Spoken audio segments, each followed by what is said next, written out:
turn to Genesis chapter 33.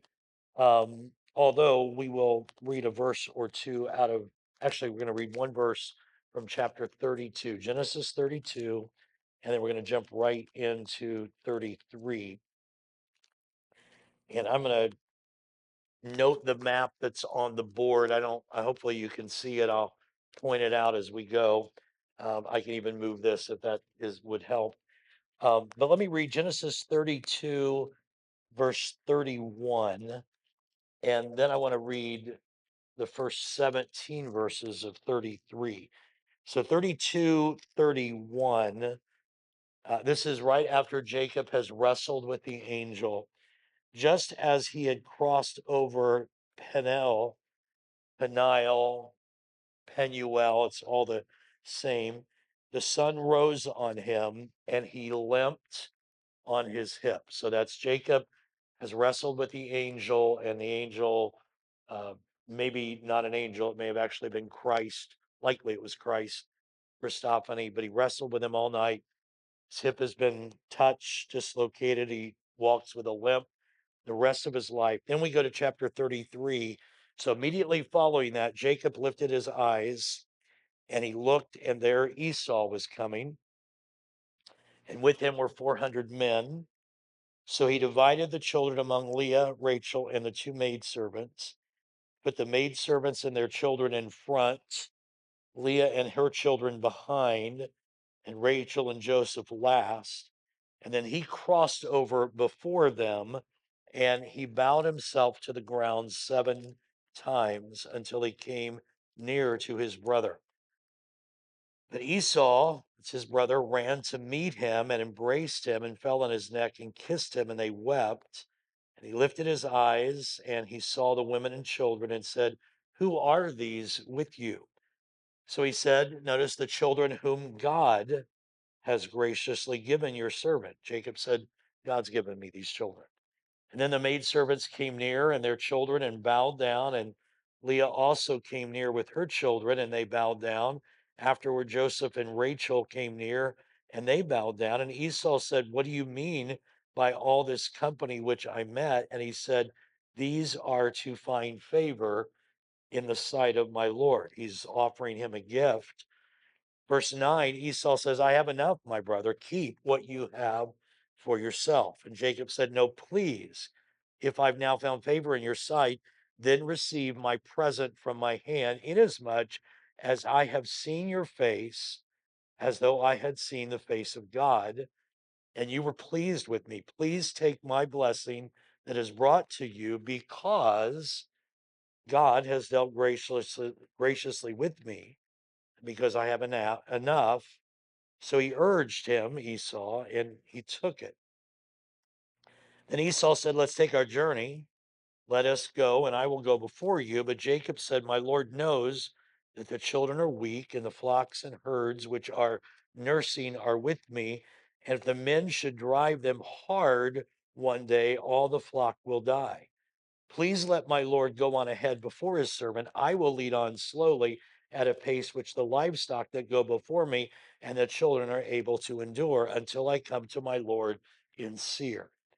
And Esau said, "Now let me leave with you some of the people who are with me."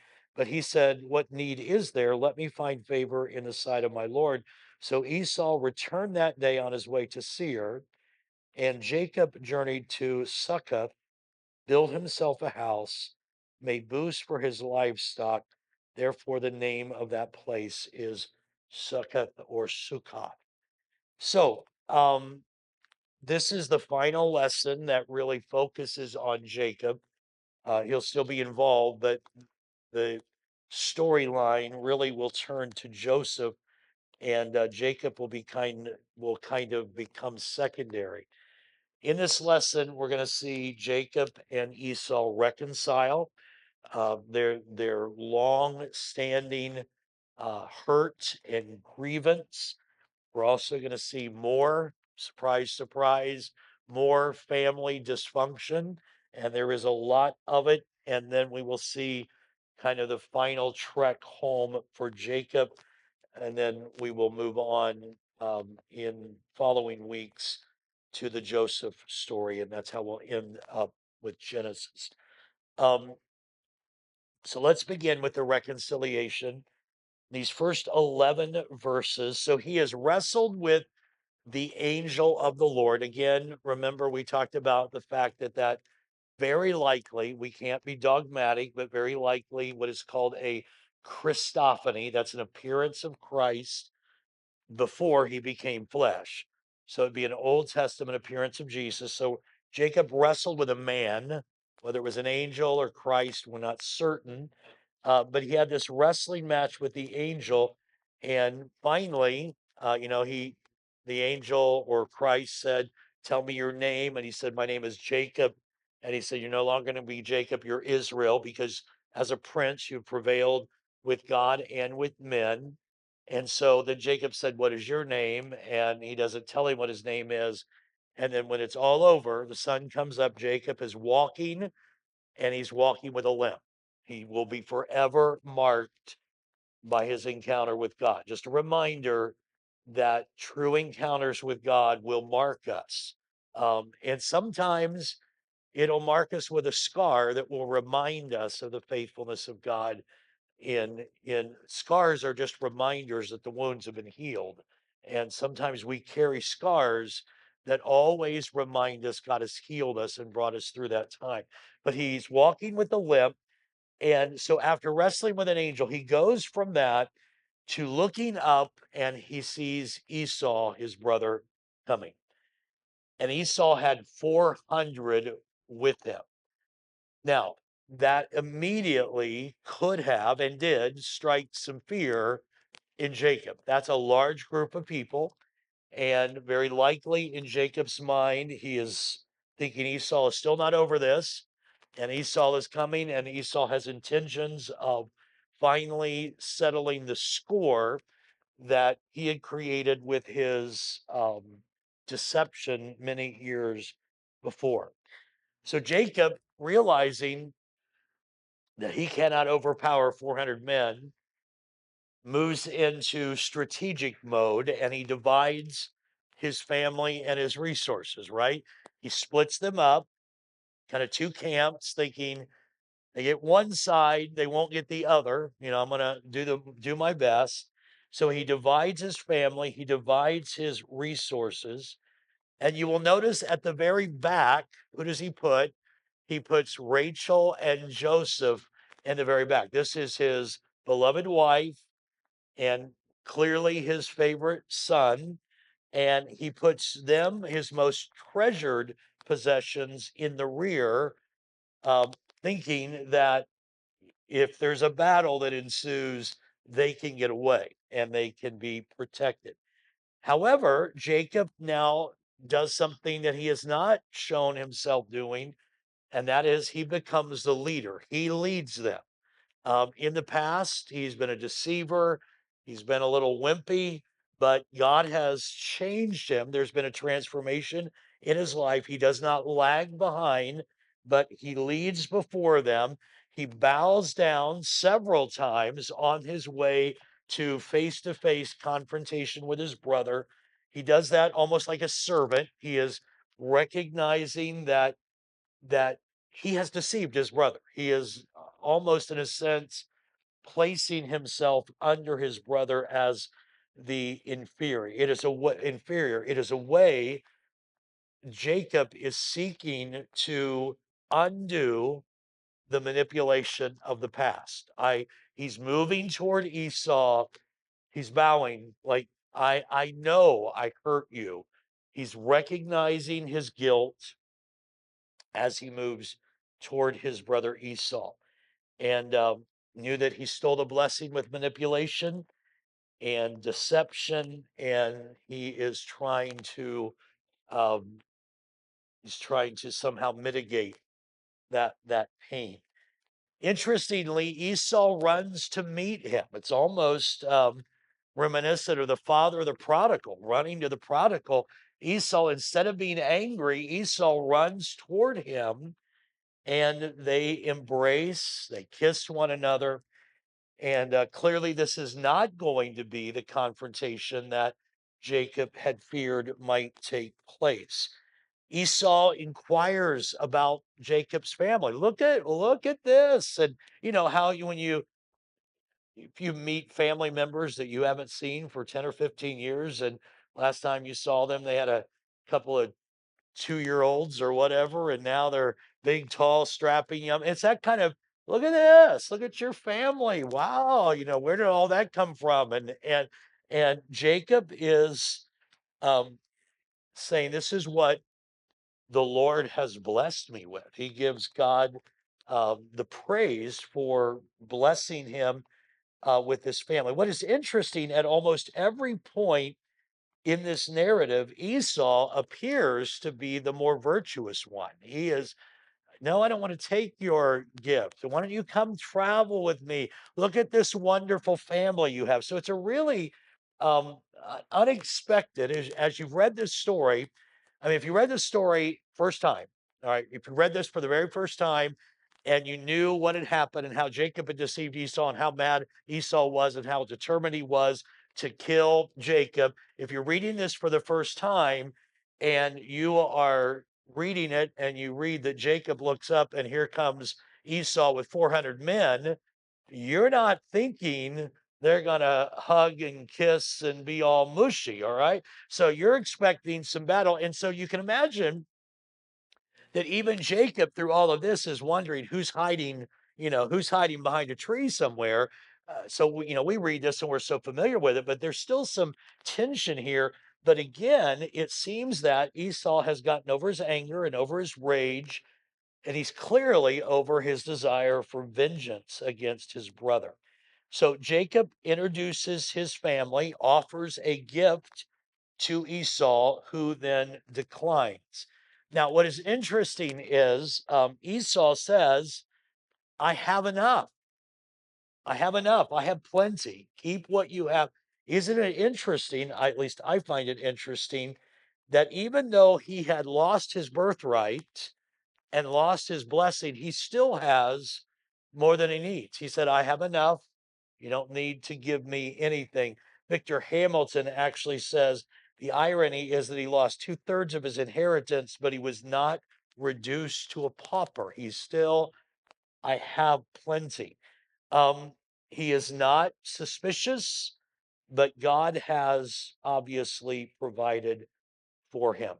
He does very much what his grandfather did uh, to the king of Sodom. I put Jacob, but it would have been his grandfather, Abraham. If you turn the page, this is what Abraham said to the king of Sodom: I will take nothing from a thread to a sandal strap, that I will not take anything that is yours, lest you should say, I've made Abram rich. So Esau was basically saying, and again, we're reading into some of this speculatively, but even though Esau is over his vengeance and over his anger, I think Esau probably had in him, I am not, I'm going to prove myself to be strong enough. I don't need anything you have. You may have stolen it from me, but I am now self made and I don't want anything that belongs to you. And so this first wave of this reconciliation seems to go well. Jacob,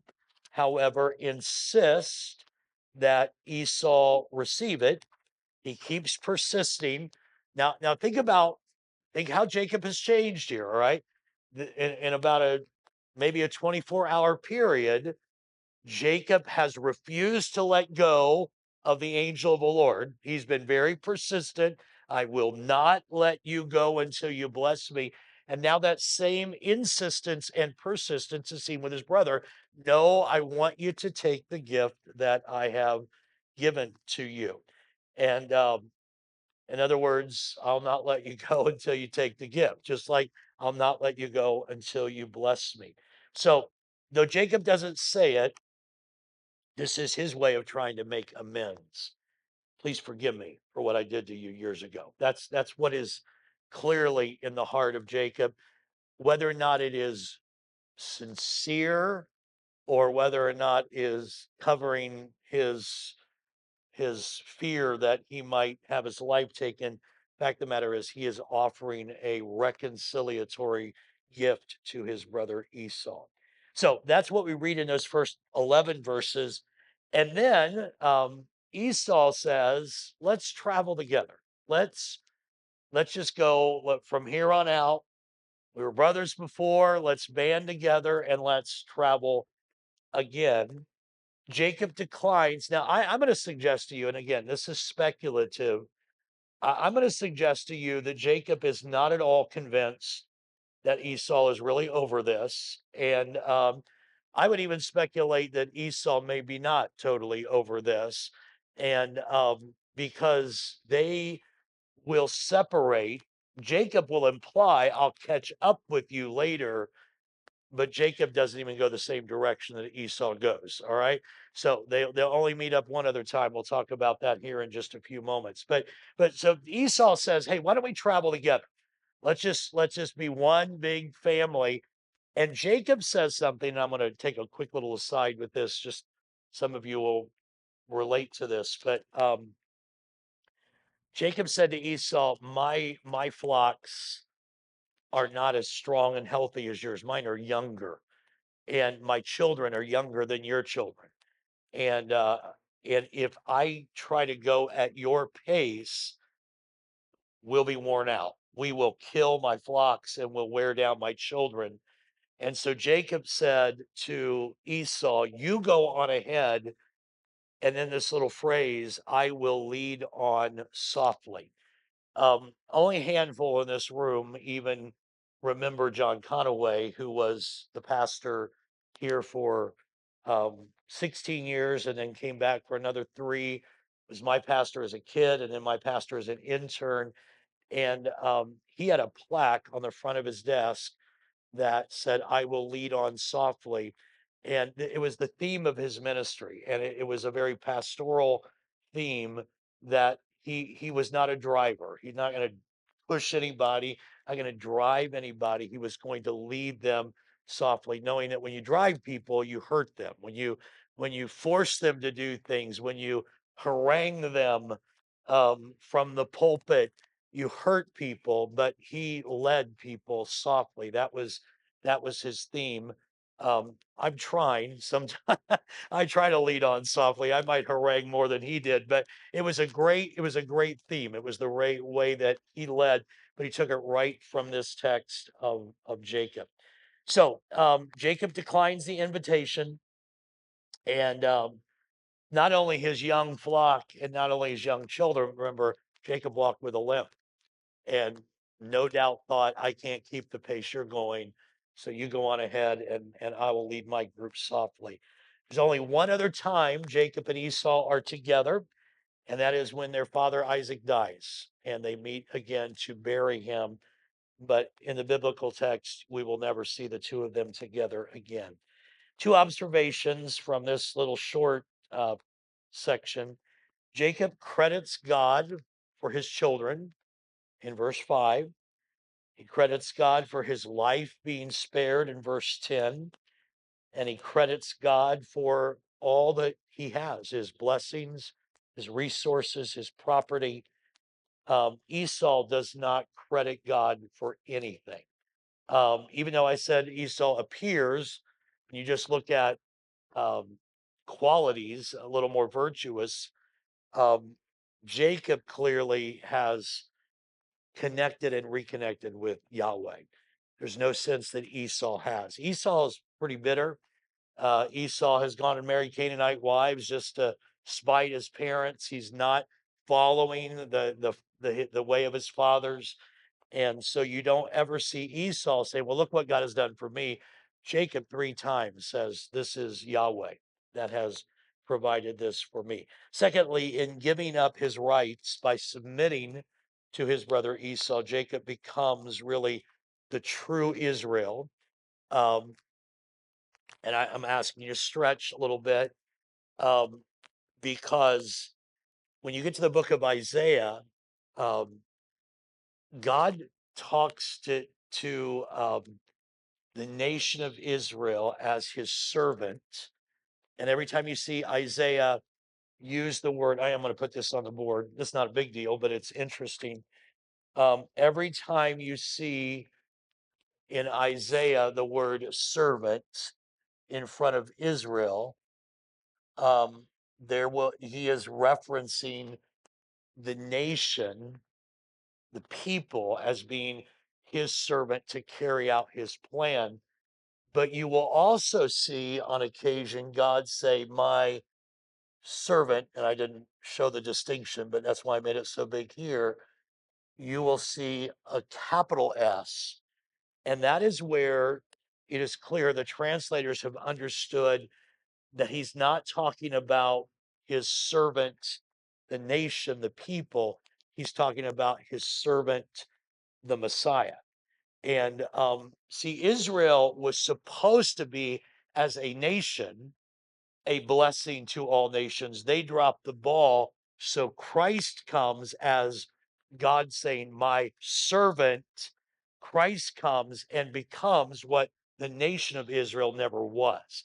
So that's a little, I'm asking you to kind of think with me, look forward in Isaiah.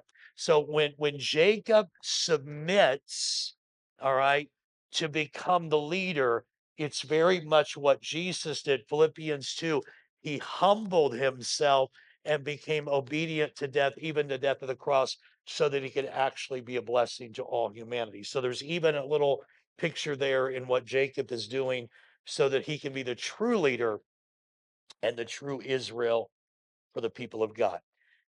Now we're going to turn in a vastly different direction. So we have Jacob and Esau reconciled. So if you've lost any sleep over those boys not getting along, you can feel better about it now. All right, they're all fixed up. But before we go this other direction, which is, you'll see, totally different. Any comments or questions here? Today's lesson is kind of a compilation of three different pieces. They all fit the story, but it's very different. All right. So now we're going to go to verse 18. So then Jacob came safely to the city of Shechem, which is in the land of Canaan, when he came from Padan Aram, and he pitched his tent before the city, and he bought the parcel of land where he had pitched his tent from the children of Hamor, Shechem's father, for 100 pieces of money, and he erected an altar there, and he called it El Elohe Israel.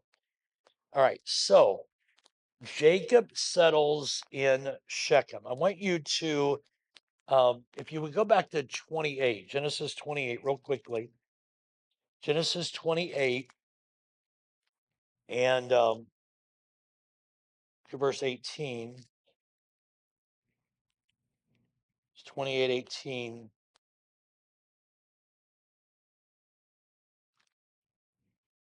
This is at Bethel when he sees the ladder ascending and descending, and God speaks to him. Jacob rose early in the morning and he took the stone, remember this, that he put at his head. He set it up as a pillar and he poured oil on the top of it, and he called the name of that place Bethel, but the name of the city had been Luz previously. Jacob made a vow saying, if God will be with me and keep me in this way that I'm going, and give me bread to eat and clothing to put on, so that I come back to my father's house in peace, then the Lord shall be my God. So his promise, his vow, I'm going to move this for just a minute, was to come back to his father's house. Let me give you a little geography lesson here. Not very pretty, but just to kind of get a sense. Egypt is down here, the Mediterranean Sea is here, the Red Sea is down here. Beersheba, if you go to the story in Genesis 28, where Isaac tells Jacob, you need to leave because your brother's going to kill you. This is where his father's house was, Beersheba. He told him to go and take a wife from his mother's family, Rebecca's family, which was Laban. Laban was Rebecca's brother. And he would find a wife in Padan Aram. All right. Padan Aram You will see later in the Old Testament, you will see Aram a lot. You will see the Aramean people that comes from Aram. That is the people of Syria. All right. So Padan Aram is the area of Syria. So he fled from Beersheba all the way to Padan Aram, which is up here by Haran. Remember when Abraham left the Ur of Chaldees and he settled in Haran and then he died. So we're up in that area. So this is where he has all of his problems with Laban. It's where he marries his two wives, has his two handmaids, has 11 of his 12 sons plus Dinah that we're going to talk about. So, but but when he fled, he stopped at Bethel. Remember, that's his first night. That's where I just read. And his vow is, if you'll be with me, I will come back to my father's house, which is Beersheba. All right. But now we're reading that he leaves here and he buys a piece of property in Shechem. Shechem is here, Bethel is here, Beersheba is here. He's not gone all the way home yet. All right. I just want you to see that.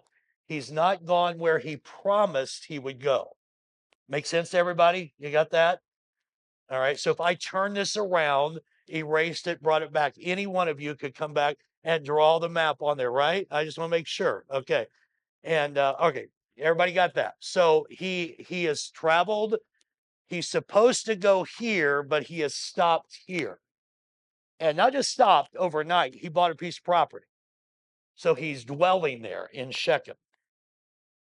And now the story turns really Old Testament on us, okay? It really is you won't hear probably too many Sunday morning sermons on this text. You'll see why in just a moment if you don't already know. But so he settles safely. That's in verse 18 of chapter 33. He came safely to the city of Shechem. Safely can mean back home safe and sound, could mean that he was peacefully greeted when he got to Shechem. That word means that. He settles there with his family, but again, this is not what he had vowed to do. Now, remember, Leah had 6 sons and she had one daughter by Jacob. Remember that? We talked about that last week. Her name is Dinah. So let's read chapter 34. Dinah, the daughter of Leah, whom she had borne to Jacob, went out to see the daughters of the land. That would be Canaanites. She made friends with the Canaanite women. All right. Young women, maybe even teenage women. We're not certain here. But when Shechem, so there's a city of Shechem. I don't want you to get confused. City of Shechem. But the main player in this story is the young man named Shechem. All right. Ever wonder why the Bible tries to confuse us? All right.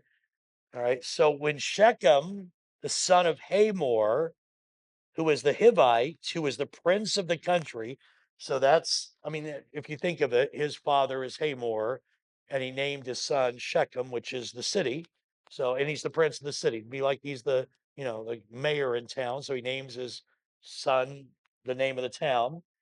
So when Shechem, the son of Hamor, the Hittite, prince of the country, saw her, that is, saw Dinah, that he took her and he lay with her and he violated her. This was he raped her. That's what happened. His soul was strongly attracted to Dinah, the daughter of Jacob, and he loved the young woman. And again, this is not the word love here in Hebrew does not this is not we know that's not love. You're reading that in the English. It's a tough word in the Hebrew to translate, but it does not denote with um, love that is affection for the person. This is animalistic, lusting kind of. He wanted her. He couldn't live without her. He was driven by her, strongly attracted to her, and he loved the young woman and spoke kindly to the young woman. So Shechem spoke to his father Hamor, saying, "Get me this young woman as a wife." So the daughter of Leah goes out to see the people of Canaan, which would not have been a safe move on her part. She is violated by Shechem, who then wants to take her as his wife.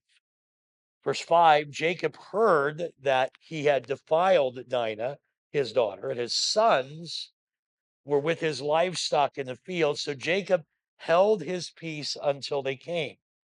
And Hamor, the father of Shechem, went out to Jacob to speak with him. And the sons of Jacob came in from the field. And when they heard it, the men were grieved and very angry because he had done a disgraceful thing in Israel by lying with Jacob's daughter, a thing that ought not to have been done. So Jacob finds out about it, but he holds his peace until his boys get home. Hamor wants to speak with Jacob, and his boys over here, the sons. Remember, Leah has six, or Leah does not. Dinah has six brothers by Leah, and they're angered and they hear about it. They're grieved, they're angered. They will end up doing the negotiating with Hamor. It won't be Jacob.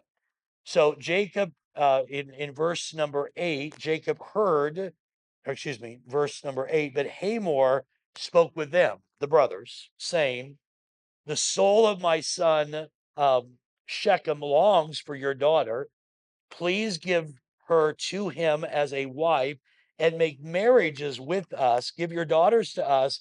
Take our daughters to yourselves. So you shall dwell with us, and the land shall be before you. Dwell and trade in it, and acquire possessions for yourselves in it." And Shechem said to her father and her brothers, "Let me find favor in your eyes, and whatever you say to me, I will give.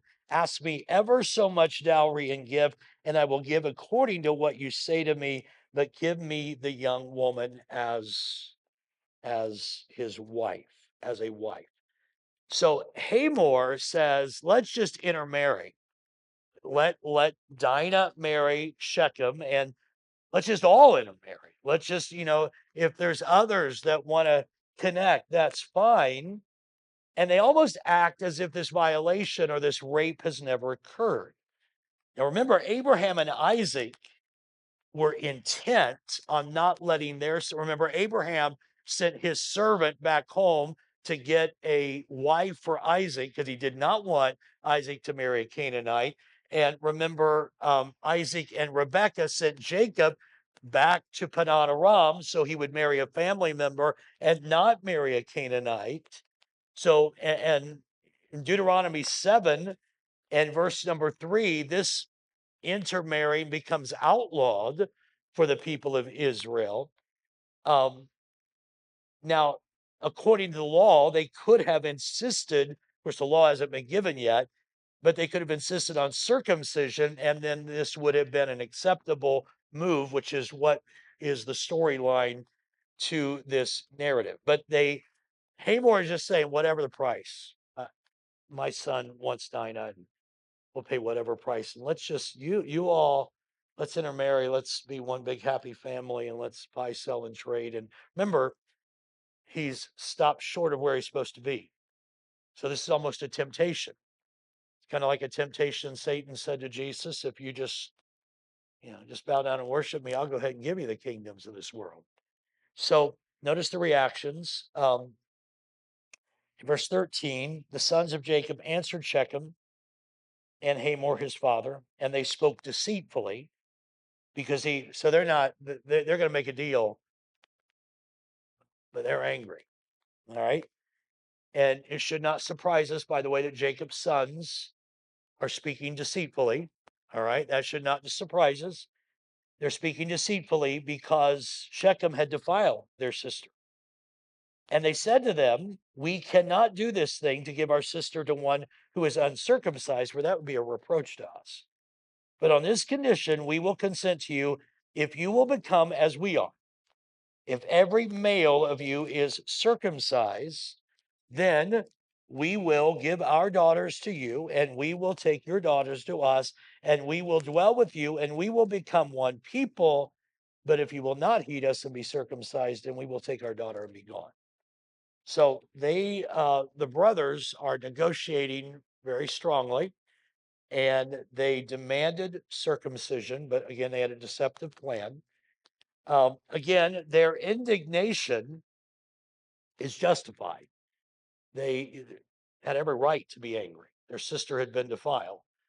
Probably their deception is not justified, but they said, if all of your male men will be circumcised, then we will allow this deal and we will intermarry with you. By the way, their deception, when we get in the final lesson to Genesis 49, when Jacob is with his sons, blessing them, Simeon and Levi, two of his sons, are going to pay very dearly for their deception here that brought a bad name on the people of Israel. But in verse 18, this to me is somewhat fascinating, if not humorous. Um, their words pleased Hamor and Shechem, Hamor's son. So the young man did not delay to do the thing because he delighted in Jacob's daughter. He was more honorable than all the household of his father. And Hamor and Shechem, his son, came to the gate of the city and spoke with the men of their city, saying, these men are at peace with us, therefore let them dwell in the land and trade in it. For indeed the land is large enough for them. Let us take their daughters to us as wives, and let us give them our daughters. Only on this condition will the men consent to dwell with us, to be one people. If every male among us is circumcised as they are circumcised, will not their livestock, their property, and every animal of theirs be ours? Only let us consent to them, and they will dwell with us. And all who went out to the gate of the city heeded Hamor and Shechem, his son. Every male was circumcised, all who went out of the gate of the city. Now, let me have a little literary license with this story, because these are humans, and I think this is probably how it played out. Everybody understands that the big shots in the city, their sons probably are generally a little on the cocky side, usually get a little bit of trouble. We like to say things, they were born with a silver spoon in their mouth. And I'm sure that the other young men in the city probably thought Shechem has been bailed out by his father on many occasions before. Can you imagine the day if you're a grown man? You're a teenager, or you're 27, or you're 42, you're already married, and you get word that basically to bail this young man who has been in trouble all of his life out, you at the age of 42 have to be circumcised. How many men in this room would be ticked off? All right. You understand. Can you imagine? Are you kidding me? I already have a wife and 7 kids, and to bail this sorry kid out, that's what happened. They all, because the prince of the city said so.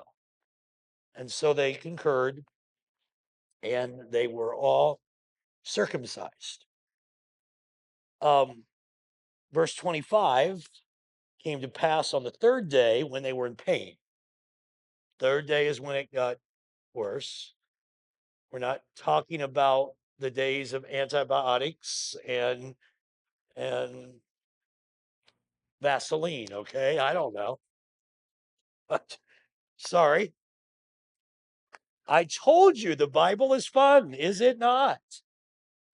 On the 3rd day, when they're in pain, the 2 of the sons of Jacob, these guys are hurting. They are, and we'll make fun of ourselves here a little bit. Guys aren't, we're a little wimpy, aren't we, when we're in pain? All right, wives, okay, here's your chance. And these guys are moaning and they're groaning. And when they're in pain, Simeon and Levi, Dinah's brothers, each took his sword and came boldly upon the city, and they killed all the males. And they killed Hamor and Shechem, his son, with the edge of the sword. And this is what cost Simeon and Levi when they get at the end, when Jacob is meeting with his sons. their act of deception and cruelty did not fit the crime. The crime should have been dealt with, but that was not the way to deal with it. And they will pay. They will not receive the blessing that their father would give to the others. Um, they killed Hamor and Shechem, his son, with the edge of the sword, and they took Dinah from Shechem's house, and they went out. Sons of Jacob came upon the slain, and they plundered the city because their sister had been defiled. They took their sheep, their oxen, their donkeys, what was in the city, what was in the field, and all their wealth, all their little ones and their wives, and they took captive. They took captive, and they plundered even all that was in the houses. Very shameful act. And Jacob said in verse 30 to Simeon and Levi, "You've troubled me by making me obnoxious." It's not a great translation. It was a decent translation in the day that the King James was made, but it's obnoxious doesn't mean that. You've made me you put a target on my back. That's what this really means. You put a target on my back. Um, you've made me obnoxious among the inhabitants of the land, among the Canaanites and the Perizzites. And since I'm few in number, they will gather themselves against me and kill me. I shall be destroyed, my household and I.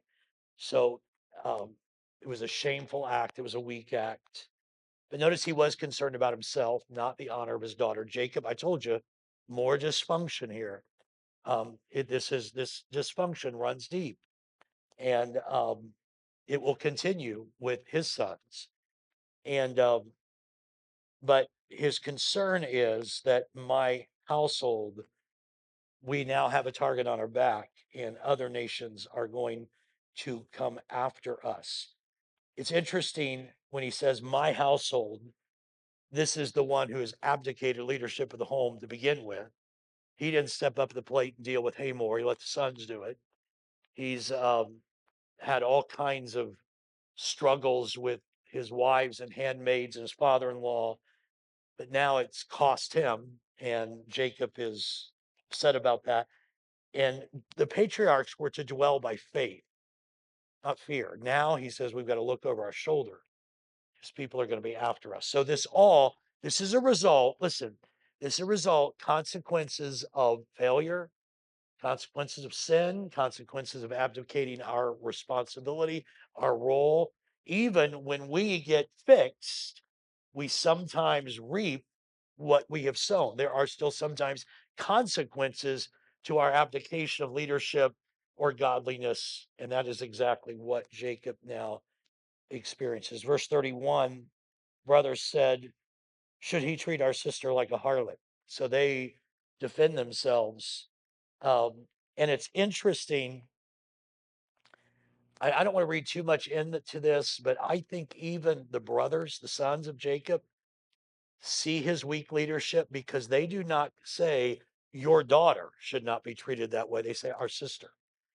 In other words, Dad, we had to step up and do the negotiating because you stood in the back so weakly. And so I think that is even a Hebraism. That's way that the Hebrew points the fact that the brothers are pretty frustrated with the leadership of their father, and rightly so. Chapter 35. Okay, that's the Dinah story.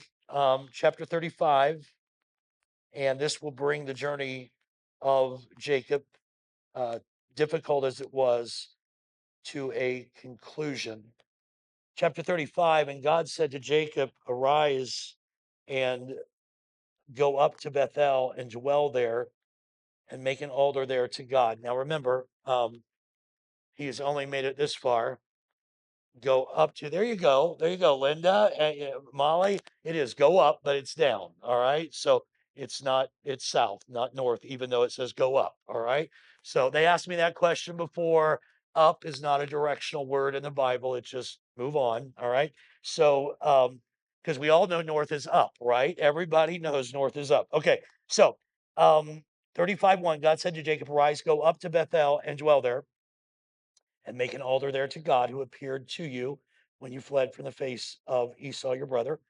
Jacob said to his household and to all who are with him, "Put away foreign gods that are among you, purify yourselves, change your garments, then let us arise and go to Bethel. And I will make an altar there to God who answered me in the day of my distress and has been with me in the way in which I've gone." So they gave Jacob all the foreign gods which were in their hands and the earrings which were in their ears.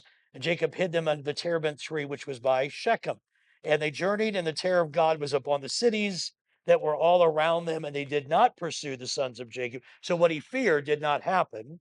So Jacob came to Luz, that is Bethel, which is in the land of Canaan. He and all the people were with him, and he built an altar there, and he called the place El Bethel, because there God appeared to him when he fled from the face of his brother. Deborah, Rebekah's nurse, died, and she was buried below Bethel under the terebinth tree. So the name of it was called Alon Bakuth. Then God appeared to Jacob again when he came from Padan Aram and blessed him. And God said to him, "Your name is Jacob. Your name shall be called Jacob. Shall not be called Jacob anymore, but Israel." This is a repeat of a previous promise. Also, God said to him, "I am God Almighty. Be fruitful, multiply a nation. Company of nations shall proceed from you, and kings shall come from your body." Judah is his son. Messiah comes from Judah. All right. The land which I gave Abraham and Isaac, I give to you, to your descendants. After you, I give this land. Then God went up from him in the place where he talked with them. And Jacob set up a pillar in the place where he talked with them, a pillar of stone, and he poured a drink offering on it. He poured oil on it. And Jacob called the name of that place where God spoke with him Bethel. So this brings the journey to an end. Um, God said in verse 1, so this is the perfect and divine covenant partner, which is God taking the initiative. All right. God says God is going to initiate this covenant or renew this covenant, and he's going to do it with a very flawed, very sinful, often failed, and very limited human partner in this covenant. God making covenant with the flawed Jacob. Jacob has two vows to fulfill. 28 verse 20 through 22, which I've already mentioned. By the way, Linda and Molly, I did put this in my notes. Bethel is 1,000 feet above. So there is a sense in which he climbed. So there is that reference too. It's 1,000 feet above where Shechem would have been. So, and this is where he was to settle, not in Shechem. He built an altar there, and by the way, it's the only time that God tells them to build an altar.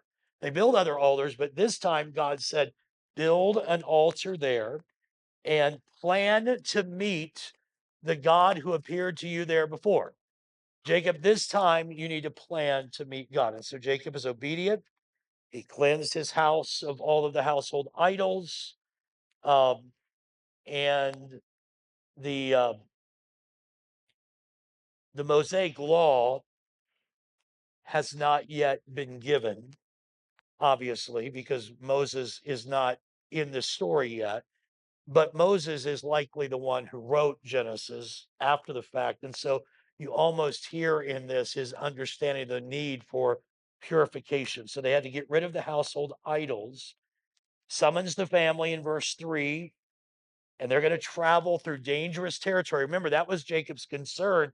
I'm going to have a target on my back. But instead of having a target on his back, nations were afraid when they passed through, because God caused fear to come upon the nations because he was going to protect his people.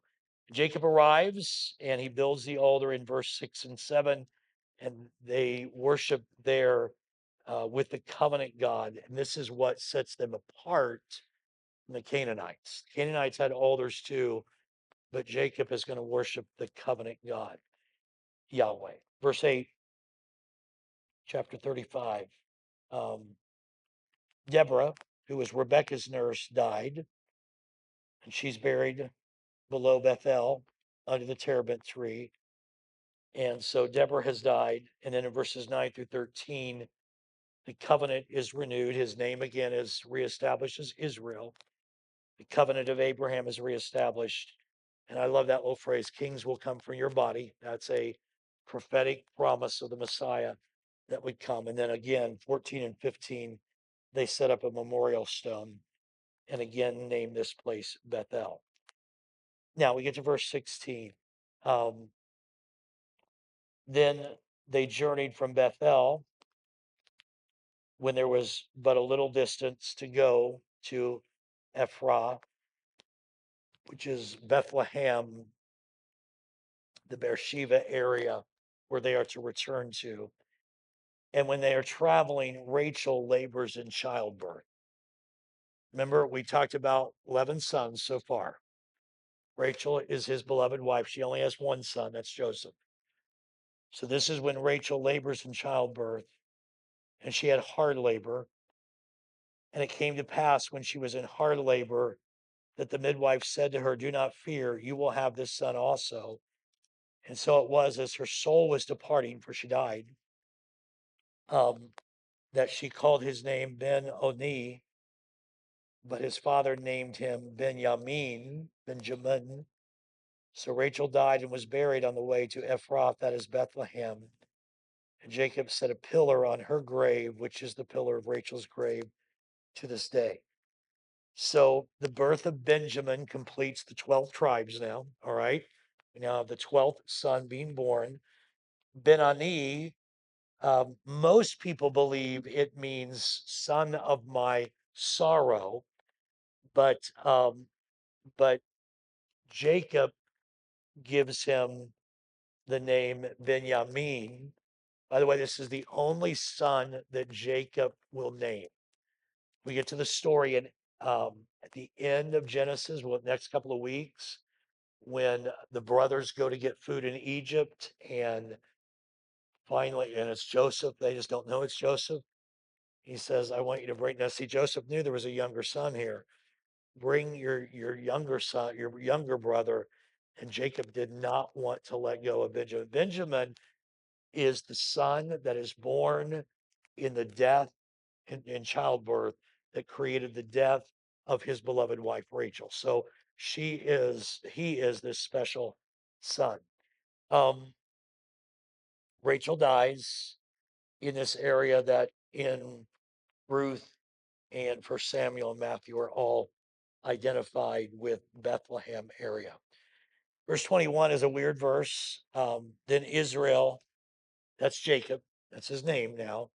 Israel journeyed, pitched his tent beyond the tower of Eder. And it happened when Israel/Jacob dwelt in that land that Reuben went in and lay with Bilhah, his father's concubine, and Israel or Jacob heard about it. So now Reuben, again, more dysfunction. Reuben commits incest. Why don't you flip over to chapter 49 of Genesis real quickly? Genesis 49 and verse 4.